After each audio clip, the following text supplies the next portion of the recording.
Happy Guru Purnima. आज से बेहतर कौन सा दिन होगा अपनी ये जर्नी, अपनी गुरु स्टोरी सुनाने का, रिकॉर्ड करने का।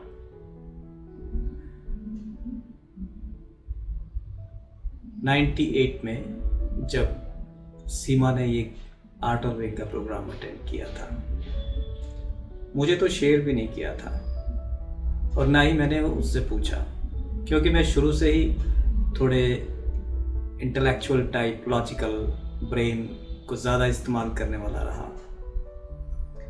ऐसा किसी ने करने को कहा भी नहीं और अपने से भी मन नहीं किया, तो उसने ना मुझे बताया, ना मैंने उससे पूछा क्या कोर्स था।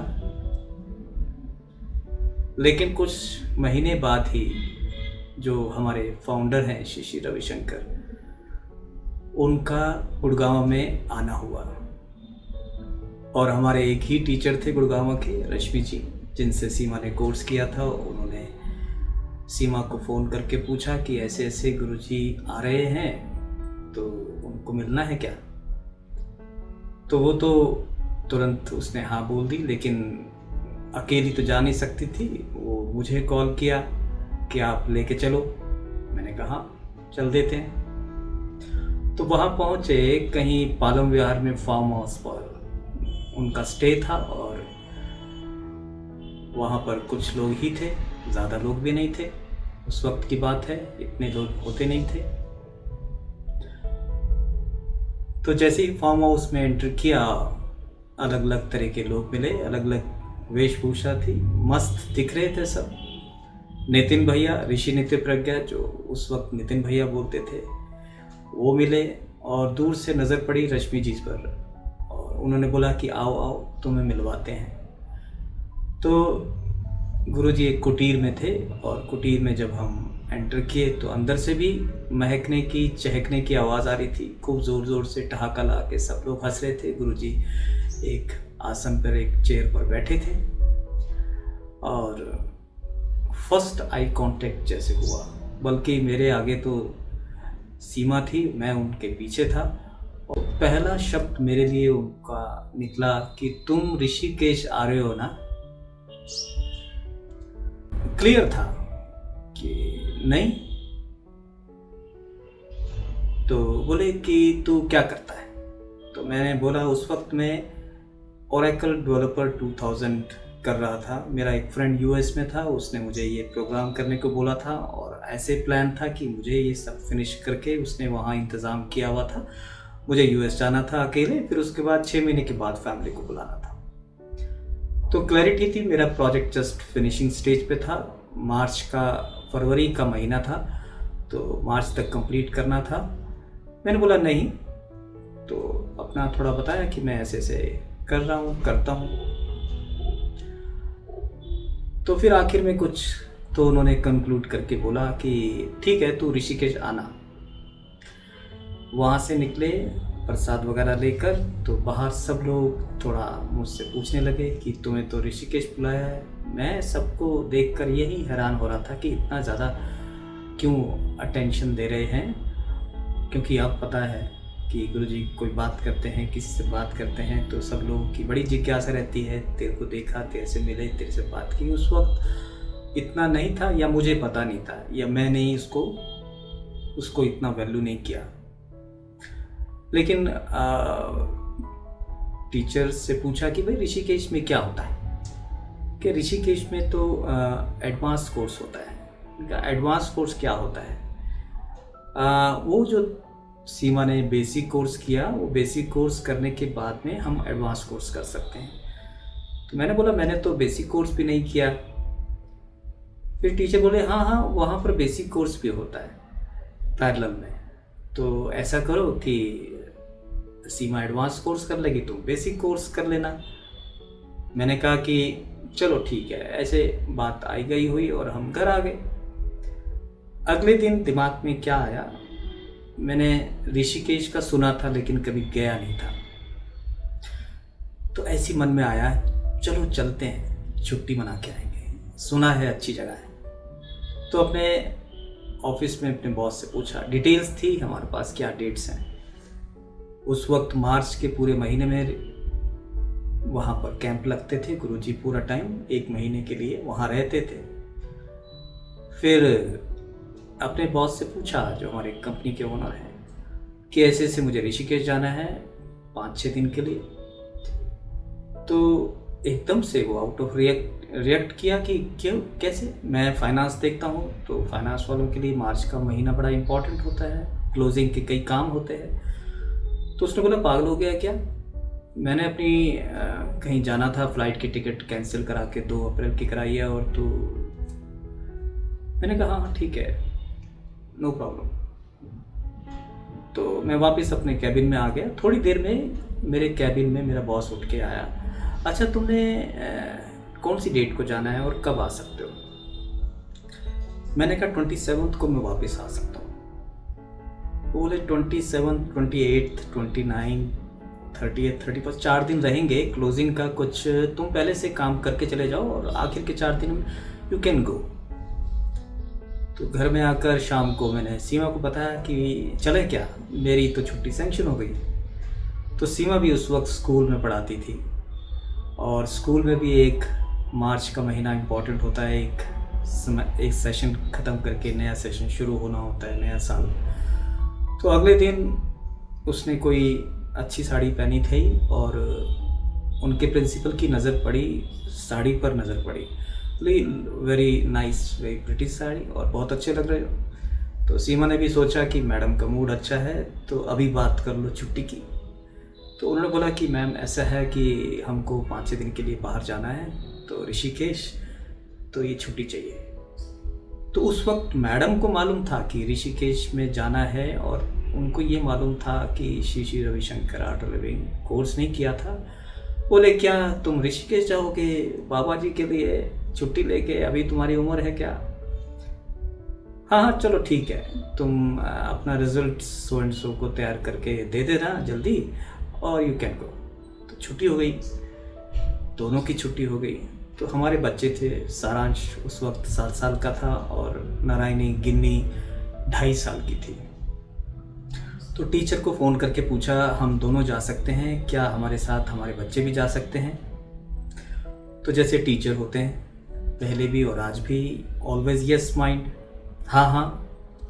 अपने एक्सपीरियंस से वो ये जानते हैं कि कुछ ना कुछ हो जाता है इंतज़ाम। तो उन्होंने भी ऐसे बोल दिया, हाँ हाँ कुछ हो जाएगा, बच्चों के भी वहाँ पर कुछ प्रोग्राम रहते हैं, जा सकते हैं। तो हम चारों जने अपना बैग पैक करके ऋषिकेश पहुँच गए। वहाँ पर वानप्रस्थ आश्रम में ये कोर्सेज होते थे, वहाँ पे गुरुजी स्टे करते थे, और सब पार्टिसिपेंट भी वहाँ पर स्टे करते थे। तो वहाँ पर नज़र पड़ी एक रजिस्ट्रेशन काउंटर, वहाँ गए, चारों तरफ बड़ा अच्छा सा माहौल लग रहा था, सब लोग चहक रहे थे। बात कुछ बड़ी नहीं होती थी, लेकिन ज़ोर ज़ोर से हंस रहे थे बड़े। वहाँ पर रजिस्ट्रेशन कराया कि हाँ ऐसे एडवांस कोर्स करना है, हाँ हो रहा है। अच्छा मैंने तो बेसिक कोर्स करना है, हाँ वो भी हो रहा है। एक छोटा ग्रुप है, एक टीचर हैं गुजरात से चारमी जी, वो इसको ले रही हैं। तो अच्छा ये बच्चों का क्या इंतज़ाम रहेगा, टाइम शेड्यूल वगैरह पता किया। एडवांस कोर्स तो फुल डे का होता है, बेसिक कोर्स में कुछ टाइम मिलता है, बट फिर भी काफ़ी टाइम की इन्वेस्टमेंट कंजम्पशन, तो काफ़ी टाइम देना पड़ता है। तो बच्चे का क्या इंतज़ाम है? तो बच्चे कितने बड़े बच्चे? मैंने कहा ये एक बेटा है 7 साल का। हाँ हाँ वो एक इंदिरा हैं, आर्ट एक्सेल टीचर हैं, हालांकि 8 साल से शुरू होता है कोर्स, बट हाँ उसको करा दो, then she will take care, उनके साथ रहेगा, मज़े करेगा। अच्छा ये 2.5 साल की बेटी है, अरे इसका तो कोई इंतज़ाम नहीं, हमें तो बोला था कि कुछ होता है, कि नहीं इसका तो बहुत छोटी है, अभी इसका कोई इंतज़ाम नहीं। तो ये बातचीत चली रही थी। तो मैं फिर सीमा को कन्विंस करने लगा कि देखो अब बच्ची को छोड़ेंगे से, 2.5 साल की है, तुम ऐसा करो, तुम कोर्स कर लो, मैं यहाँ पर मज़े करता हूँ। मेरे दिमाग में कई और आइडिया फ्लोट करने लगे कि राफ्टिंग करेंगे, थोड़ा घूमेंगे, गंगा नहाएंगे, डिप करेंगे, नई जगह है, थोड़ा मज़ा करेंगे। सीमा बोली नहीं नहीं, तुमको तो बोला है गुरुजी ने यहाँ पर आने के लिए, और आए हो तो कोर्स तुम कर लो, मैं इसको संभाल लेती हूँ। ये बात चल ही रही थी, हमारे पीछे से एक लेडी की आवाज़ आई, वो बोले कि तुम मज़े हो। मैं बड़ा हैरान, वो बोली कि मेरा नाम विनी है, मैं गुड़गांव में ही रहती हूँ। मैंने तुमको देखा था वहाँ, गुरुजी आए थे, तो तुम ऐसा करो, मैं यहाँ सेवा करने के लिए आई हूँ और मेरी छोटी बेटी है मेधा, मैं उसको तो संभाल ही रही हूँ, आपकी बेटी को भी संभाल लूँगी, तुम दोनों कोर्स करो।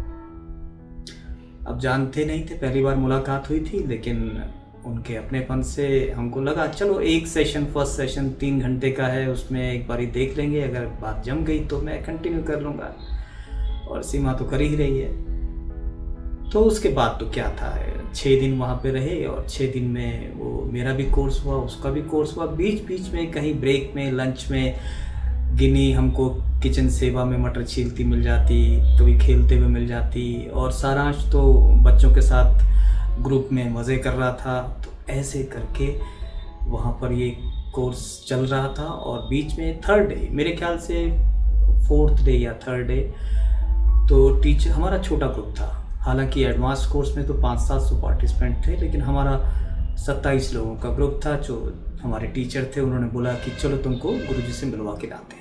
पूरा बैच एक साथ गुरुजी की कुटीर में गया और वहाँ पर जाके फिर से नज़र पड़ी, उनकी भी नज़र पड़ी, और मेरे को छूटते ही देख के बोले, अरे तुम आ गए। मैं थोड़ा हैरान हुआ, अरे इनको याद है, यहाँ तो इतने सारे लोग हैं, इतने सारों को मिलते हैं, लेकिन इनको एक मुलाकात में मेरी शक्ल याद है। तो मैंने कहा हाँ, कैसा लग रहा है? अच्छा लग रहा है। तो अनुभव तो था ही, सुदर्शन क्रिया के पहले अनुभव को सब लोग याद रखते हैं, मुझे भी आज जैसे याद है, जैसे मेरी बॉडी कैसे फ्लोट कर रही थी। वो अद्भुत एक्सपीरियंस, बहुत अच्छे एक्सपीरियंस आगे हुए क्रिया में, लेकिन वो एक्सपीरियंस का कोई कंपैरिजन नहीं है। तो ऐसे करके पूरा कोर्स करके आ गए, अच्छा लगा। तो नेचुरली अच्छी चीज़ होती है तो सब लोगों को शेयर करने का मन करता है। तो पता लगा कि यहाँ पर संगीत और सत्संग भी चलते हैं। तो सीमा को तो पहले ही गाने का शौक़ था, तो वो सत्संग मंडली में जुड़ गई, और मुझे ऐसे ऑर्गेनाइजिंग एक्टिविटी करने का बड़ा रहता था। तो मैं कोर्सेज़ को ऑर्गेनाइज़ करने लगा, लोगों को जोड़ने लगा, कुछ ना कुछ एक्टिविटी चलती रहती थी। तो जीवन में एकदम से मस्ती आ गई और बड़े बिजी हो गए काम के साथ साथ। प्रोजेक्ट ओरेकल डेवलपर 2000 का पूरा हो गया, लेकिन अभी मन था कि कुछ और टाइम यहाँ पर देखते हैं। तो मेरे फ्रेंड का फ़ोन आता है US से कि तू कब आएगा, कब प्लान किया है? तो मैंने कहा देखते हैं, मई जून में देखते हैं। फिर लगे रहे एक्टिविटी में। मई जून में फिर फ़ोन आया उसका, भाई क्या हुआ?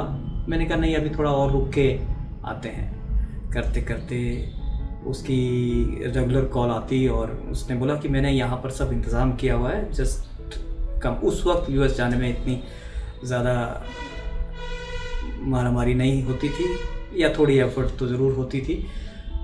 तो आखिर में सितंबर अक्टूबर में मेरे को क्या शिफ्ट आया, और मैंने उसको बोला कि, क्योंकि उसने गुस्से में पूछा कि भाई तूने आना है कि नहीं आना। मैंने कहा क्या करेंगे आके, किस लिए आना है, यहाँ तो सब बहुत बढ़िया है, अभी नहीं। तो कैंसिल हो गया। ऐसे करते करते जर्नी चलती रही। फिर हमारे जो टीचर थी रश्मि भाटिया जी, तो वो बोली कि अब देखो बड़ी सेवा करनी है, आगे भी बढ़ना है, तो तुमको भी ये टीचर्स ट्रेनिंग प्रोग्राम करना चाहिए। मैंने कहा ये टीचर्स ट्रेनिंग प्रोग्राम क्या? कि नहीं, ऐसे सब एडवांस कोर्स करने के बाद, ये करने के बाद टीचर्स ट्रेनिंग प्रोग्राम होता है, तो उसमें फिर तुम भी मेरी तरह सबको सिखा सकते हो। मैंने कहा नहीं, ये टीचर वीचर तो बनना, तो अभी स्टूडेंट तो बन जाऊँ, लेकिन मुझे तो ये सब ऑर्गेनाइज करना सब कुछ ठीक लगता है, इधर ही रहने दो।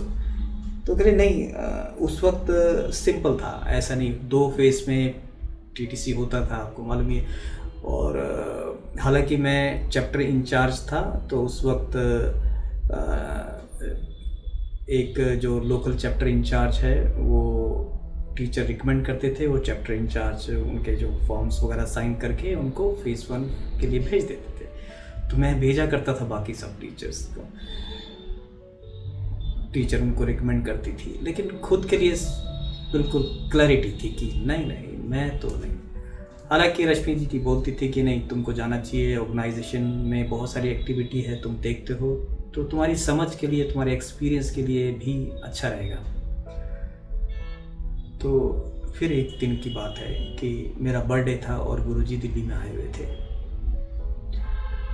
तो सुबह सुबह मैं अपने बर्थडे के दिन मिठाई का डब्बा लेके वहाँ पहुँचा और वहाँ पहुँच के गुरुजी को मिठाई का डब्बा दिया और गुरुजी वहाँ पे योग वशिष्ठ सुन रहे थे।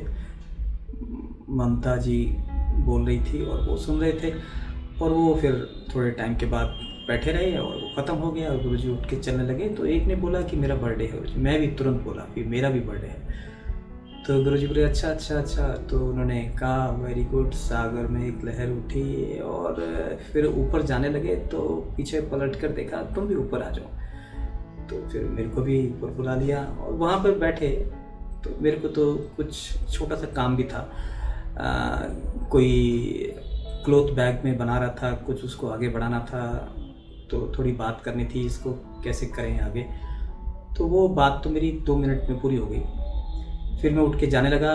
गुरुजी बोले नहीं बैठे रहो। फिर दूसरी कोई टीम थी, वो अपना कुछ काम था उसको डिस्कस कर रही थी, उनका काम भी हो गया। फिर वो जाने लगे, फिर उनके साथ मैं भी जाने लगा। फिर गुरुजी बोले नहीं बैठ जाओ।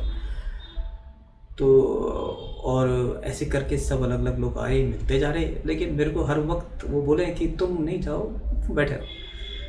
1 घंटा वहाँ पे बैठे रहा, इतना टाइम मिल गया और उनको देखता रहा और अंदर से ऐसा अनुभव और मन ये भी कर रहा था कि आज तो मैं जाके घर में सीमा को बताऊंगा कि इतना। फाइनली फिर उनका लंच टाइम हुआ, वहाँ से निकल के फिर मैंने घर में आके सीमा को शेयर किया कि आज तो ऐसे अद्भुत, मेरा तो जन्मदिन, क्या ऐसा। तो वो थोड़ा सा उसको लगा कि अरे तुम तो बड़े लकी हो, मेरे को कब मिलना होगा। मैंने कहा शाम को है कुछ एक प्रोग्राम है तो वहाँ चलेंगे तो मिलेंगे। तो शाम को हम निकले, तो हम दोनों ही निकले, बच्चों को पेरेंट्स की छोड़ दिया और हम दोनों ही निकले। हम दोनों निकले उस दिन सिग्नेचर टावर्स हाईवे पर। तो वहाँ पर रेड लाइट हुआ करती थी उस वक्त, तो वो रेड लाइट काम नहीं कर रही, तो वहाँ पर पुलिस वाला मैनुअली ऑपरेशन कर रहा था। तो मेरी गाड़ी जा रही थी, तो वो कुछ पुलिस वाला कंफ्यूज हुआ या क्या, तो मेरी गाड़ी जा रही थी, मैंने रोकी, लेकिन पीछे से जो ट्रक आ रहा था उसने रोका नहीं और उसने ऐसे गाड़ी के कॉर्नर को हिट किया और गाड़ी घूम के उस ट्रक के आगे आ गई। और जब तक उस ट्रक वाले की ब्रेक नहीं लगी वो मेरी गाड़ी को खींचता ही ले गया। जिस साइड में मैं बैठा था उस साइड से ही गाड़ी ट्रक ने हिट किया था और काफ़ी देर के बाद रेड लाइट क्रॉस करके गाड़ी जाके रुकी और हमारी तो मेरी आंखें बंद, सीमा की आंखें बंद। तो लेकिन होश आया तो सब आसपास लोग इकट्ठे हो गए और गाड़ी का दरवाज़ा बड़ी मुश्किल से खोलने की कोशिश कर रहे, मेरी साइड का तो खुल ही नहीं रहा था। तो मैं सब शीशे वीशे जो अपने सब झड़ गए थे उसको सब झाड़ रहा था और साथ में देख रहा था कि लगी कहाँ, लेकिन लगी तो कहीं पे दिख नहीं रही थी। दूसरी साइड से निकले सब लोग, हमको बड़े उससे देख रहे कि अरे बच गए। इतना भयंकर एक्सीडेंट होने के बावजूद भी बच गए। तो गाड़ी तो कहीं चलाने की हालत में नहीं थी। हम किसी तरीके से कुछ बोले नहीं, किसी को कुछ शिकायत नहीं की। किसी ट्रक वाले को भी वो हाथ जोड़ के खड़ा हो गया, जी गलती हो गई, उसको भी कुछ नहीं बोला, नहीं ठीक है। वहाँ पर हम किसी ने तो हमको ड्रॉप कर दिया घर पे। तो जाने का प्रोग्राम तो फिर कैंसिल कर दिया। काफ़ी देर तक कुछ एक दूसरे से भी बात नहीं की, मौन में ही रहे। 2 दिन के बाद है ना, फिर ये दिल्ली के अंदर गुरुजी थे, उनसे एक और मीटिंग थी, उसमें मिलने के लिए गए। वहाँ पर गुरुजी सभी लोगों से मिल रहे थे एक सर्कल बना के। तो उनको जाके बस यही शेयर करने का मन था कि आपकी कृपा से मैं बच गया या आपने मुझे बचा लिया। और मैं इससे पहले कुछ बोलूं, मिलते मिलते सबको आए और मेरे पास आके उन्होंने मेरे ऐसे चुटकी सी भरी और मैं बोलने ही वाला था, गुरुजी आज तो आपने बचा लिया। हाँ ठीक है, अच्छा तुम TTC 1 के लिए आ रहे हो ना? मैंने कहा गुरुजी अच्छा तुम TTC 1 जो नेक्स्ट हो रहा है ना उसके लिए आ जाओ।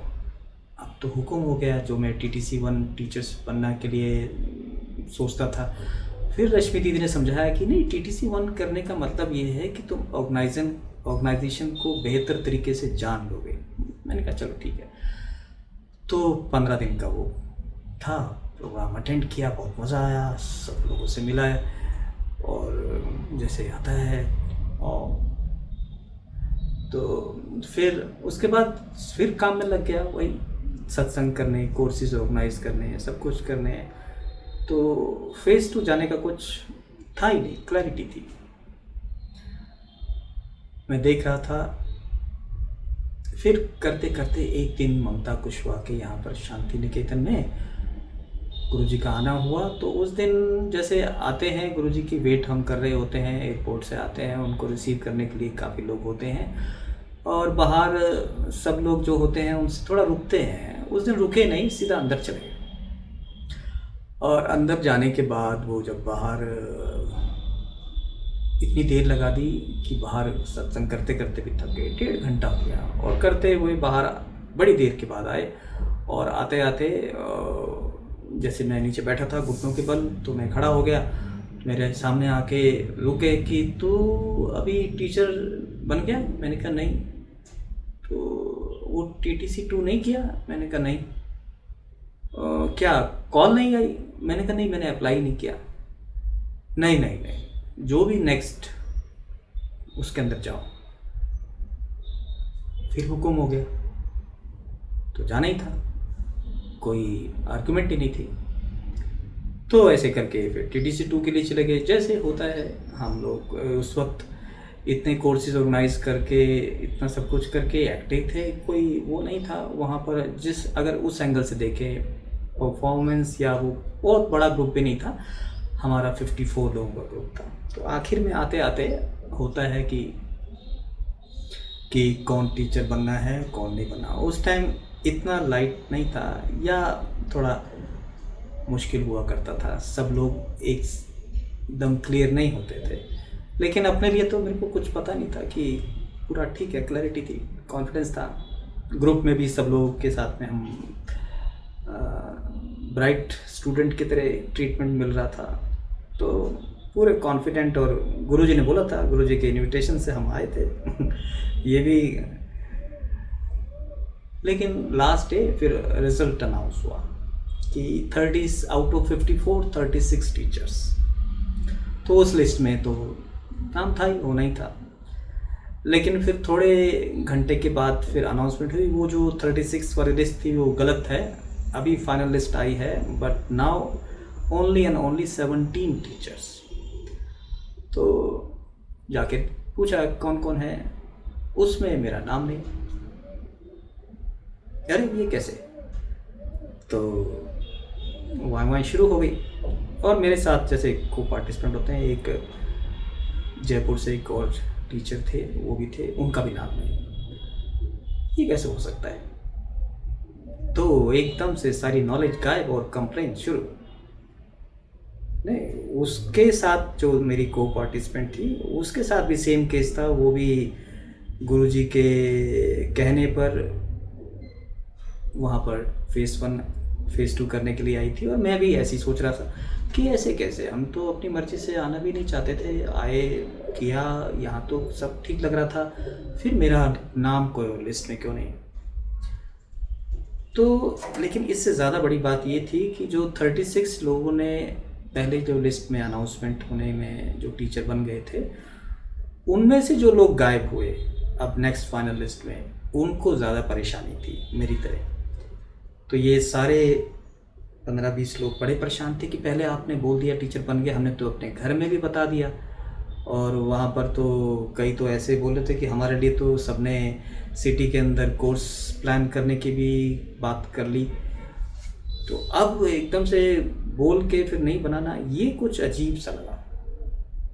हमको पूछना है तो पूछना है, किससे पूछना है? टीचर से पूछना है। टीचर गायब, स्वामी ब्रह्मतेज जी, वो उनको नेक्स्ट डे कहीं कलकत्ता जाना था, तो वो उसी दिन ही वो तैयारी में थे और वो बिज़ी, और सेशन में आए नहीं। और हमको गुरुजी से मिलना है। तो सारा ग्रुप आपस में मिला कि हमको गुरुजी से मिलना। गुरुजी कहाँ है ये पता नहीं।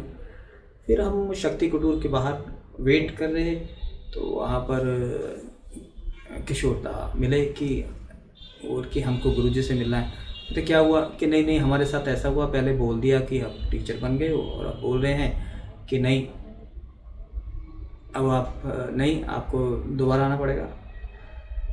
ऐसे कैसे हो सकता है, पहले बोल के नहीं। तो ये तो किसने बोला, कौन, किसने बताया? वो भरत भैया ने बताया। तो किशोर दा के मुंह से निकला, भरत भैया ये कैसे कर सकते हैं, पहले अनाउंस करके फिर कैसे कर सकते हैं? तो हमारे दिमाग में एक और घंटी बजी कि ओ भरत भैया, अच्छा, लेकिन हमको मिलना है, गुरुजी से पूछना है। तो गुरुजी तो शक्ति कुटीर में, चले जाओ। अरे हमको तो बोला कि वहाँ नहीं है। फिर हम पहुँच गए और वहाँ पर जाके हमको अनुभूति भी मिल गई अंदर आने की। तो सब पूरा ग्रुप 15-16 लोग थे, सब अंदर जाके खड़े हो गए और मैं भी सबसे पीछे जाके गुस्से में ऐसे खड़ा और देख रहा गुरुजी को। सब लोग बोल रहे कि गुरुजी ऐसा हुआ, ये हुआ। तो गुरुजी सबको समझा रहे कि ऐसे थोड़ी ना होता है, आपको तो ये बोला है कि आपको 4-5-6 डेज दोबारा आना है, तो दोबारा आना है। टीचर तो आप बन गए हो, लेकिन अभी दोबारा आने के लिए बोला है। दोबारा आने में किसी को कोई दिक्कत थोड़ी ना है, यहाँ पे आना अच्छा नहीं लगा तो कह रहे नहीं हम आ जाएंगे दोबारा, बट ये ठीक है। सब लोग तो सेटिस्फाई हो गए। तो मेरे पर नज़र पड़ी गुरुजी की कि तुमको क्या हुआ, तुम कैसे गुस्से में खड़े हो? मैं बोला कि गुरुजी मैं तो आना भी नहीं चाहता था, मैंने आपके कहने पर TTC 1 किया, फिर आपके कहने पर TTC 2 किया, और अब आप कह रहे हो कि यहाँ पे आने के बाद मुझे लग रहा है कि मैं यहाँ पे फिर आया क्यों, टीचर ही नहीं बना तो। गुरुजी बोले तुम इधर आओ। तो मेरे को पास बुलाया और पास बुला के मेरे बालों में हाथ फेरने लगे और मेरे सिर को झुका के अपनी गोद में कर लिया। तो मेरा सिर उनकी गोद में जाने के बाद तो, और मेरे गर्दन के पीछे कुछ तो गुदगुदा रहे थे, और फिर वो सबसे बात कर रहे थे कि ये टीचर बनना नहीं बनना, ये सक्सेस, ये फेलियर, ये जो सब है इसी से ही ऊपर निकालना है, ये ही असली ज्ञान है। तो वो कुछ कुछ सुनाई दे रहा था, लेकिन अंदर जैसे भी मेरा सिर उनकी गोद में था तो क्या हुआ न जाने कि अंदर से फूट फूट के रोने लगा। और वो भी ख्याल तुरंत आ गया कि मैं क्या शिकायत कर रहा हूँ, ये तो मेरी ही मनोकामना पूरी हुई है, मेरे को ही टीचर नहीं बनना था तो नहीं बना, तो अब शिकायत क्या है? लेकिन अंदर ही अंदर ये ग्रेटफुलनेस भी हुई कि देखो यार, मैं शिकायत कर रहा हूँ, और किससे शिकायत कर रहा हूँ? जिसकी गोदी में इस वक्त हूँ। क्या छोटी बात कर रहा हूँ, वो रियलाइजेशन भी हो गया। और ये रियलाइजेशन होने के बाद तो जैसे आंसू निकलते ही जा रहे थे, और गुरुजी उधर से नैपकिन उठाते और मेरे को नीचे से वो नैपकिन पकड़ाते जा रहे। उनका तो शायद वस्त्र भी सब गीले हो गए होंगे। और फिर जब उन्होंने फिर बीच में ऊपर सिर किया उठाया, तो मेरे चेहरे का सब वही अलग था एक्सप्रेशन, और सब बदल गया था। फिर गुरुजी सब लोगों को बोले देखो, अब देखो इसकी शक्ल पहले कैसी थी और अब कैसे। तो सब लोग बोले हाँ हाँ बिल्कुल, ये तो वाइब्रेंट बहुत तेज़ निकल रहा है। तो मैं अंदर ही अंदर सब जैसे सब क्या मिल गया मुझे ना, वो दिख भी रहा होगा सबको। तो वहाँ से हम बाहर निकले, शर्मिला जी गेट पे बैठी थी, वो जो भी वहाँ पे वार्तालाप होती वो कुछ ना कुछ लिखती रहती। और शर्मिला जी ने बोला कि ऐसा इंसिडेंट इतना वक्त गोद में तुमको मिला, ऐसे तो लाखों में किसी को मिलता है, यू आर वेरी लकी। मैंने अंदर ही अंदर सोचा कि हाँ तो हूँ मैं। और बाहर आके तो जो लोग मेरे साथी थे, जिनको मैं साथ मिलके कंप्लेन कर रहा था, तो उनको ही मैं ज्ञान देने लग गया। सब बदल गया ना, वो जो सब आ गया समझ, ये सब खेल है, खेला है।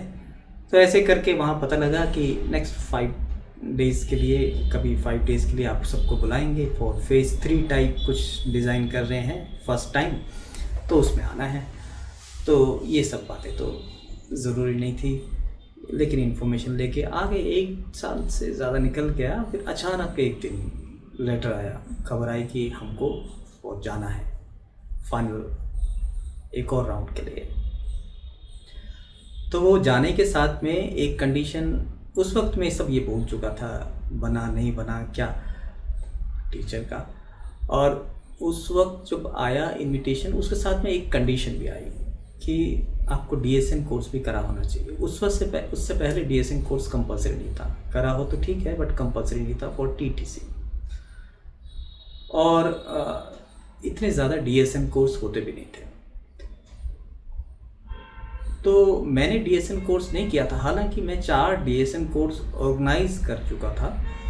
ऑर्गेनाइज करने के दौरान में जैसे बैठते हैं हम, सारा पता होता है कि क्या चल रहा है, कैसे चल रहा है, टीचर के साथ में बैकग्राउंड में डिस्कशन भी होती है। तो उससे 4 डीएसएन कोर्स दर्शक भैया का, मेहुल जी का, बाबा का, और ऐसे तो मुझे लगा ही नहीं कि मुझे भी करना चाहिए। मैंने तो लगा कि कर ही लिया, तो इसलिए किया नहीं। लेकिन अभी तो कंडीशन हो गई, तो ये करना है और रिपोर्ट करना है सच एंड सच डेट को। मैंने आसपास पता किया, कहीं पे कोई कोर्स हो नहीं रहा था। फिर सोचा मैं क्या कर सकता हूँ, अब तो इनविटेशन आया है, साथ में कंडीशन है, वो कंडीशन ही फुलफिल नहीं हो सकती तो जा नहीं सकता, ड्रॉप कर दिया। तो 2 दिन में फिर साकेत एक टीचर हैं हमारे, आप सब जानते हैं, तो उन्होंने बोला कि हम ऋषिकेश में थे और ऋषिकेश में गुरुजी ने बाबा को बोला है कि दिल्ली में जाके डीएसएन कोर्स लो। मैंने कहा अच्छा क्या डेट है उसकी? तो उन्होंने वो डेट्स बताई। वो डेट ऐसी थी कि मेरे को 11 तारीख को बेंगलोर में रिपोर्ट करना था और उस डीएसएन की डेट थी 8, 9, 10 एग्जैक्ट। अंदर ही एकदम से खटका, ये तो डीएसएन जैसे मेरे लिए ही डेट सिलेक्ट की है। तो बात समझ में कुछ और आई। तो फाइनली वो तैयारी करने लगा वहाँ पे जाने के लिए। तो उस वक्त ऑफिस में काफ़ी चैलेंजेस थे कि 4, 5, 6 डेज, 3 दिन डीएसएन, ये 10 दिन के लिए जाना था। और ऑफिस में हमने एक नई कंपनी फ्लोट की थी। उस नई कंपनी के सारे रजिस्ट्रेशन, एक्सपोर्ट का, इंपोर्ट एक्सपोर्ट कोड नंबर और सब जगह कराता चला गया, लेकिन एक जगह सेल्स टैक्स में उसका रजिस्ट्रेशन में कराना स्किप कर गया, ध्यान नहीं रहा। और इन द मीन टाइम उस कंपनी में हमने मशीनरी के लिए ऑर्डर प्लेस किए हुए थे और मशीनरी का जो कंसाइनमेंट था वो सब आ चुका था दिल्ली में, और उसको कस्टम क्लियरेंस करा के गुड़गांव में लेके आना था। लेकिन उस वक्त एक एंट्री करने के लिए गुड़गांव में कोई भी गुड्स को एक फॉर्म 38 लगता था, और फॉर्म 38 मिलता था सेल टैक्स डिपार्टमेंट में। क्योंकि सेल टैक्स में रजिस्ट्रेशन ही नहीं कराया था, भूल गया था, तो वो फॉर्म 38 कैसे मिलेगा? तो वहाँ तो बड़ी प्रॉब्लम हो जाएगी, डैमेज लग जाएगा और बहुत नुकसान हो जाएगा। और मुझे आगे डेट नज़दीक आ गई थी, डीएसएन करना था और फिर बेंगलोर जाना था। उस दिन थर्सडे का दिन था।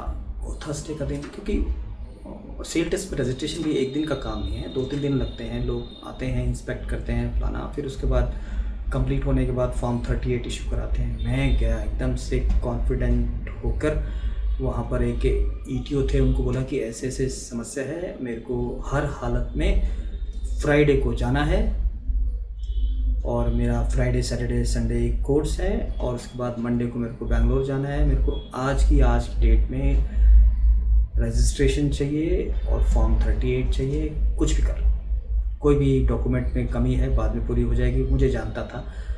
उसने कहा कैसे हो सकता है, बट फाइनली हो गया। अगर वो उस दिन रजिस्ट्रेशन नहीं होता तो नेक्स्ट डे फ्राइडे था, फ्राइडे को भी नहीं हो सकता था अगर मैं पीछे से किसी की हेल्प लेके करवाता तो, क्योंकि फ्राइडे को छुट्टी हो गई थी। वो बंसीलाल जो हमारे चीफ मिनिस्टर हैं, उसकी डेथ हो गई थी इस वक्त, इसलिए हरियाणा की छुट्टी हो गई थी। तो सैटरडे संडे वैसी छुट्टी होती है, तो फिर ये मंडे को जाती बात, और मेरा तो सब आगे का प्रोग्राम चौपट, और इसके बगैर जा नहीं सकता था। सेम डे रजिस्ट्रेशन हुआ, सेम डे फॉर्म 38 हुआ, और इस दौरान इसके अलावा भी कई सारी दिक्कतें आई, फिर दिक्कतें दूर भी हो गई। कभी ऐसे लगता है यार ये क्यों प्रॉब्लम कौन लेके आ रहा है और कौन ठीक कर रहा है। फाइनली डीएसएन किया। डीएसएन के लास्ट डे मुझे, क्योंकि अगले दिन पहुंचना था, तो मेरी फ़्लाइट कोर्स ख़त्म होने से पहले की थी, तो मैंने परमिशन ली बाबा से। उन्होंने बोला कि हाँ तुम जा सकते हो, टीटीसी के लिए जा रहे हो ना को। तो वो फ़्लाइट पकड़ के पहुंचा, और नेक्स्ट डे पहले दिन ही दोपहर के सेशन में, जब दोपहर में हम विशालक्ष्मी मंडप से निकल रहे थे, तो जाने के टाइम पे गुरुजी मिले। तो उन्होंने बोला कि मैं तुझसे मिलूँगा। तो सब लोगों का ध्यान गया कि अरे तुमसे मिलेंगे। तो करके कोर्स हुआ, लेकिन अब मेरे दिमाग में वो नहीं था। यहाँ पर ऐसा नहीं, गुरुजी ने आपको थोड़ा सा अटेंड किया, अटेंशन दी तो आप टीचर हो गए। टीचर होने के लिए जो सही समय आएगा उस वक्त वो हो जाएगा, बट ऐसे सोचना नहीं है, पहले से एक्सपीरियंस था। तो फाइनल डे सब हो गया, अनाउंसमेंट हो गई, मेरे को भी टीचर बना दिया। तो जब गुरुजी मैनुअल देते हैं और सुदर्शन क्रिया का कैसेट देते हैं, वो उस वक्त वो बात नहीं करते, लेकिन मेरे को मिलने के लिए जब मेरा जो नंबर आया तो उस टाइम बोले कि मैंने तेरे सारे काम कर दिए। एकदम से खटका, ओह कौन था काम करने वाला? जो अड़ंगे आ रहे थे, जो रुकावटें आ रही थी, वो तो कोई मेरी डेस्टिनी थी, लेकिन कौन था वो वहाँ से बाहर निकालने वाला? Oh my God.